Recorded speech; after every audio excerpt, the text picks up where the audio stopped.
Hi everyone, welcome to the episode 1 of Why We Live, a podcast that explores the real reasons why so many Filipino students choose to study overseas. I'm your host, Rey Mark Tomamac, currently a student at Daniels College of Business at University of Denver.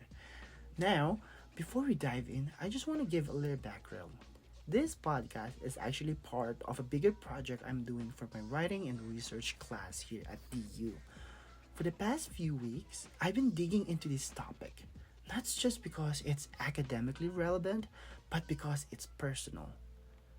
I'm one of those Filipino students who left home to study abroad, and as I went deeper into the research, I realized something. This isn't just about education, it's about opportunity, pressure, sacrifice, and dreams. In today's episodes, we're going to talk about what really drives Filipino students to leave everything behind and pursue their studies overseas. What do you think? Is it about the promise of a better education? Is it because of the family? Or migration? Or is it something more personal? Let's break it down. So, in today's episode, we're digging into a big question. What really drives Filipino students to study overseas?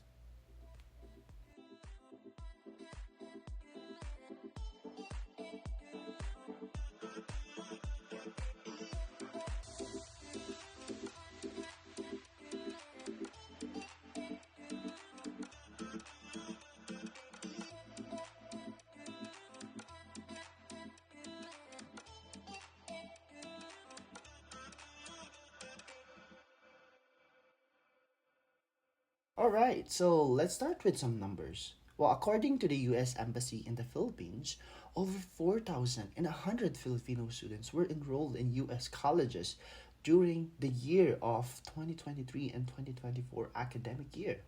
That's a 7.4% increase from the year before. And the first time in 15 years we've seen that number go over 4,000. That's not just a spike, that's trend. And that's not even counting the 53,000 Filipinos studying abroad across the world. So the expert projected that the number will keep growing around 8 to 10% every year. So what's behind this wave? Well, we'll talk about it. First up, education and opportunity. Many Filipino students feel they're getting a better learning experiences abroad. Stronger programs, more research opportunities, and access to global networks. That alone is a big draw. And then, of course, there's financial aid. A 2022 report from US Embassy showed that over half of the students attending a pre-departure orientation had received scholarship or aid totaling over 12 million pesos. Many of those offers are renewable every year. So, yes, money matters a lot. But it's not just about getting aid, it's about the investments family are making. Many students see international education as a stepping stone to a better paying jobs and more secure life. Now, let's talk about something that hits closer to home: migration and long term goals. Jose Miguel Habana, the country director of IDP Philippines, put it plainly: we really are a migration driven market. That might sound transactional, but it's the reality for many of us. Study abroad programs like F1 visa often allow students to work part time during school, and some even open pathways to stay longer through H1B work visas or eventually green card. So, yes, for a lot of students, studying abroad isn't just about getting a degree, it's about staying abroad. It's about working, sending money home, and building new life that includes supporting family back in the Philippines. So international students, you better be ready for that balikbayan access. Which brings us to something deeper: family. In Filipino culture, there's a powerful idea called utang na loob, a debt of gratitude. When our parents sacrifice everything to send us to school, we feel a strong duty to give back. We don't just study for ourselves, we study for them. to make their sacrifices worth it, to lift the whole family. Here's one study described it. In Filipino culture, utang na loob is a deeply embedded in social relationship. Individuals may feel moral obligation to repay the kindness they have received. That's according to Quintana in Labrador 2024. That pressure is real. It motivates, but it also weighs heavily. Now, I want to share something more personal.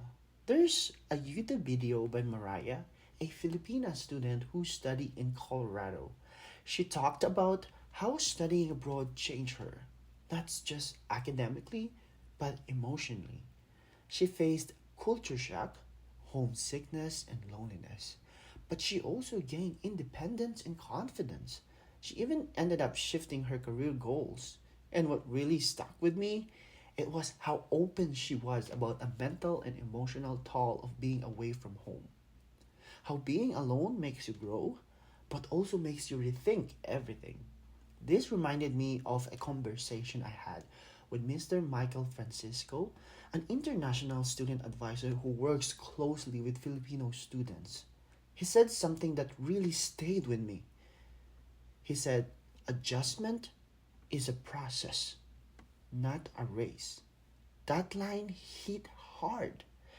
If you've ever found yourself feeling behind, overwhelmed, or out of place, you know how comforting those words are. So, according to Mr. Michael Francisco, homesickness and culture shock are completely normal, especially in the first few months. He emphasized that importance of finding community, reaching out for support, and giving yourself time to adjust. And honestly, that's something we all need to hear. I think stories like Mariah's and insights like Mr. Francisco's reminds us of something important. Behind every statistic is a real person facing homesickness, managing part-time work, missing birthdays and family dinners, but also chasing dreams, finding purpose, creating new communities. Yes, we're drowned by opportunity. Yes, we want success. But many of us also trying to honor where we came from while figuring out where we belong. So, what's the big picture? Studying abroad isn't just about better schools or fancier degrees. It's about dreams, sacrifice, survival, and love. Love for family, love for potential, love for a future we can shape for ourselves. Thanks for joining me on this episode of Why We Live. In our next episode, we'll talk about the emotional toll and cultural transition of life abroad and what helps students not just survive, but thrive. If this resonated with you, or if you're a Filipino student abroad with your own story to tell, I'd love to hear from you. Send me a message or leave a comment wherever you're listening. Until next time, ingat kayo and keep chasing what matters.